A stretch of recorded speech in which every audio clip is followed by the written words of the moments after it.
বাংলাদেশের ছাত্র সংসদ নির্বাচনের একটি আফটার ম্যাথ আমরা দেখতে পাচ্ছি, এবং এই আফটার ম্যাথে গত পরশুদিন ডাকসু এবং ক্রমান্বয়ে জাকসু এবং রাকসু তাদের ভিপি জিএসএ জিএসএ স্বাক্ষর সমন্বিতভাবে একটি বিবৃতি দিয়েছে, এবং সেই বিবৃতিতে বাংলাদেশের সর্ববৃহৎ রাজনৈতিক দল বিএনপিকে অত্যন্ত ঘৃণ্যভাবে ডিফেম করা হয়েছে। আমরা ডাকসুর বিবৃতিতে যদি একটু পড়ি তাহলে আপনারা বুঝতে পারবেন যে তারা কি বলতে চেয়েছে। আসলে শিরোনামটি ছিল রাষ্ট্রের মৌলিক সংস্কারের বিরোধিতা এবং ফ্যাসিবাদী রাষ্ট্র কাঠামো অক্ষুণ্ণ রাখার অপচেষ্টার বিরুদ্ধে ডাকসুর প্রতিবাদ। এখানে একটি প্যারায় বলা আছে, জুলাই সনদে স্বাক্ষর করলেও বাংলাদেশ জাতীয়তাবাদী দল বিএনপি ধারাবাহিকভাবে সংস্কার কার্যকর করার বিরোধিতা করে তরুণ প্রজন্মের আকাঙ্ক্ষাকে বৃদ্ধাঙ্গুলি দেখিয়েছে। বিশেষত বিএনপি এমন সব মৌলিক সংস্কারের বিরোধিতা করেছে যা সরাসরি ছাত্র জনতার স্বপ্নের সঙ্গে জড়িত। পিএসসি, দুদক, ন্যায়পাল, মহা হিসাব নিরীক্ষকের মতো সাংবিধানিক প্রতিষ্ঠানে স্বচ্ছ ও দলীয় প্রভাবমুক্ত নিয়োগ নিশ্চিত করার সংস্কার প্রস্তাবের বিপক্ষে অবস্থান নিয়ে তারা ক্ষমতার একচ্ছত্র দখলদারি বহাল রাখতে চায়। আসলে কি তাই?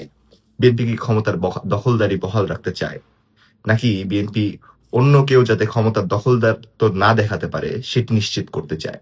চলুন দেখে আসি। আসুন দেখি পিএসসি এবং দুর্নীতি দমন কমিশনের যে সংস্কার প্রস্তাব সেটি আসলে কেমন। সংস্কার প্রস্তাবে বলা হয়েছে যে পিএসসির ক্ষেত্রে 2 জন প্রতিনিধি থাকবে সরকারি দলের এবং 5 জন প্রতিনিধি থাকবে বিরোধী দলের, এবং দুর্নীতি দমন কমিশনের ক্ষেত্রে বলা হয়েছে 1 জন প্রতিনিধি থাকবে সরকারি দলের এবং 3 জন প্রতিনিধি থাকবে বিরোধী দলের। কিন্তু পক্ষান্তরে বিএনপি বলেছে যে প্রত্যেক দল থেকে, সরকারি দল এবং বিরোধী দল থেকে সমান সংখ্যক প্রতিনিধি নিয়ে সাংবিধানিক প্রতিষ্ঠানগুলো চলবে। এক্ষেত্রে 2:2 অথবা 3:3 ফরম্যাটটা অনুসরণ করা হবে। এইখানে বিএনপি তো চাইলো যে সমান সংখ্যক প্রতিনিধি থাকবে। এইখানে কিভাবে সাংবিধানিক প্রতিষ্ঠান দখল করা হলো? পৃথিবীর কোন যুক্তিতে সাংবিধানিক প্রতিষ্ঠানটি দখল করা হলো? সমান সংখ্যক প্রতিনিধি, বিরোধী দল থেকেও সমান সংখ্যক নিলাম, সরকারি দল থেকেও সমান সংখ্যক পাঠালাম, কিন্তু পৃথিবীর কোন যুক্তিতে এটি দখল হয়ে গেল? আসলে আমাদের মস্তিষ্কে এটি ঢুকে না, আসলে আমরা বুঝি না এটা।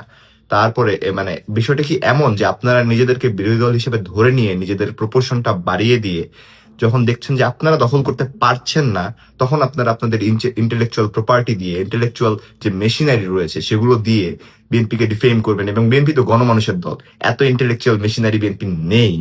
আপনারা যদি এটা মনে করে থাকেন এবং এইভাবে যদি সবকিছুতে বিএনপিকে ডিফেম করে, ভিলিফাই করে জাতির সামনে বিএনপিকে ভিলেন বানানোর চেষ্টা করেন, এরকম ঘৃণ্য রাজনীতি করলে ভবিষ্যতের রাজনীতি আপনাদের জন্য অত্যন্ত শঙ্কার, এবং আপনাদের ভবিষ্যৎ নিয়ে তরুণ প্রজন্ম আমরা অত্যন্ত শঙ্কিত।